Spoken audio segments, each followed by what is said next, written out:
Somebody else who I know is going to share some interesting sort of research in their findings, who has a social work background or social work, so we share that. It's Michaela Rogers from University of Sheffield. Thank you, Michaela. Thank you.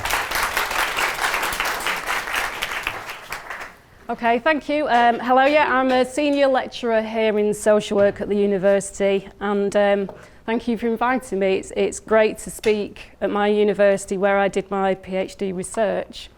So I have been invited to talk about some of the research that I've undertaken so far. My research is all around domestic violence and abuse and marginalised groups, people who are hidden in the discourse, policy and practice of domestic violence. So you can see here that I did my PhD on trans people's experience of domestic abuse, and I finished that 6 years ago. And 6 years ago, Catherine was actually my examiner. I know it doesn't feel like 6 years ago. So it's actually an honour and brilliant for me to share the invisible stage with Catherine. So that's why I'm so pleased to be here. More latterly, I've also undertaken some other bits of research in Manchester with agencies there, and I'm quite happy to talk to anybody about those projects in the break. So I'm going to move on because I want to talk about one particular aspect of my work. So I'm going to start off just by talking about the identity terms that I've used in my research and the way in which I employ them. So by trans, I'm using this rather crude umbrella to describe anybody whose self-identity is in relation to gender is different to that which was assigned at birth, so trans male, trans female, etc. By a non-binary identity, I'm trying to include people who identify outside of the gender binary and may identify as genderqueer, gender fluid, etc. But there's also another identity term that I just want to elaborate on, and Catherine mentioned cisgender identities this morning. So cisgender, or cis, it's shorthand, describes a person whose experience of gender identity remains aligned to that which was assigned at birth.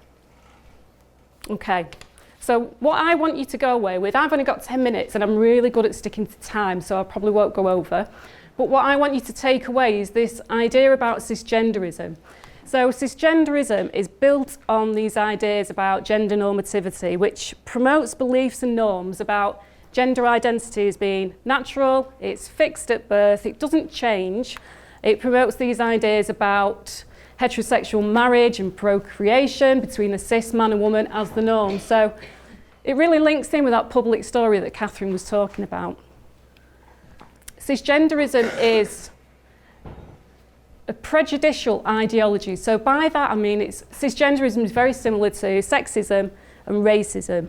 And as such, it operates at the level of the individual, but also at the level of at structural level. So ideas about gender normativity are built into our laws, policies. Ideas about gender normativity underpin social institutions like the family, religion, education, and the criminal justice system.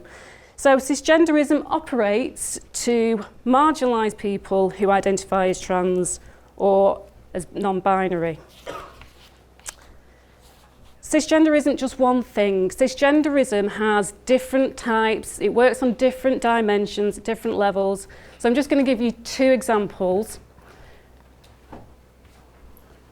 I'll move it on.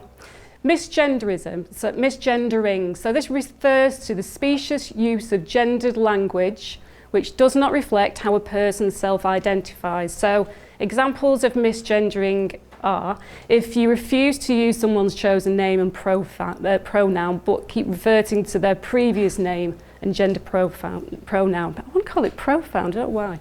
Misgendering also occurs at a structural level through a system or structure or norm in society. So for example, in the UK, a person may identify as male or female, but unless they have a gender recognition certificate, they can't get a replacement birth certificate. So if you don't identify as male or female, so if you identify as non-binary, you can't ever get a gender recognition certificate, then you can't get a birth certificate, so you can't actually be legally recognised in your chosen gender. Does that all make sense? Yeah? So pathologizing is another form of cisgenderism.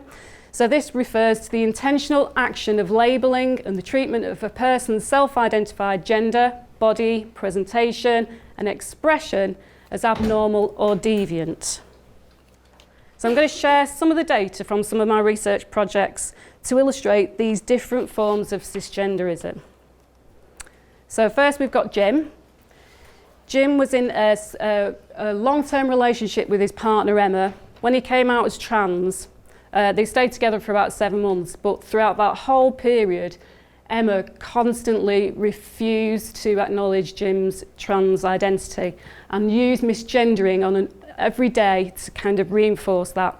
So Jim said, she talked to me about me to others and say, have you heard what Paula is claiming? She's saying she's identifying as a man now. Emma refused to call me Jim. Similarly with Caroline, Caroline talks a lot about experiencing misgendering in her family setting, not particularly in her intimate partner relationships, but within the wider family. She was talking about a brother, and she said, I've got a brother who doesn't acknowledge me. Well, he acknowledges me in the fact that we exchange cards. They buy predominantly male-oriented birthday cards, Christmas cards with pint pots and footballers on, and that. Okay, a couple of examples of pathologizing practices from Max. When Max disclosed his trans status to his partner Sue, she responded in a really negative way, drawing on parallels with male identity and male bodies as representing violence, aggression, and a threat to women's safety and well-being. And she used this kind of narrative constantly to sort of put Max down and try to stall Max's decision to transition. Max said, my partner at the time was honest with me about the fact that he doesn't feel safe around men or around male bodies, and that she may no longer feel safe around me as my physical transition progressed. And Max was talking to me afterwards saying, do you know what, I didn't even really identify as very a masculine male. I was very small and femme, but still this kind of daily discourse in their everyday interactions really had a significant impact on Max. Ali's experiences of pathologizing were based in the family. Ali talked about his mother and father's response. He said, lots of emotional abuse seeped out when I came out to my parents as trans. My dad, of course, made it sound like I would be the shame to all of my Asian family and all of his friends. My mum told me she knew I was gender confused, but thought I would grow out of it and suggested that I go for restorative therapy. So what these little sort of quotes don't show you is the impact, as Catherine said, the impact is really important. And when you're living with these sort of practices every day in your intimate family, personal relationships, the impact is great. And if you also live in a world where cisgenderism underpins those structures and institutions that I mentioned before, the laws, policy, how we think about the family or education, etc., then that all accumulates and has a really significant impact. So I only had 10 minutes to talk to you, and I knew that you'd get lots of information today, lots of really important information.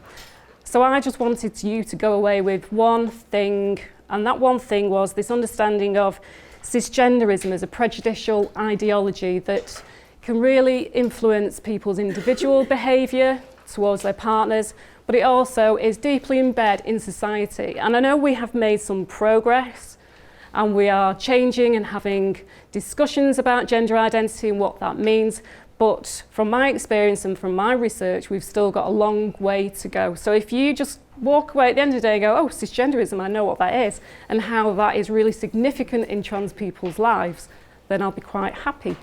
And that is all I've got to say, and I bet that was well within the 10 minutes, was it? Excellent.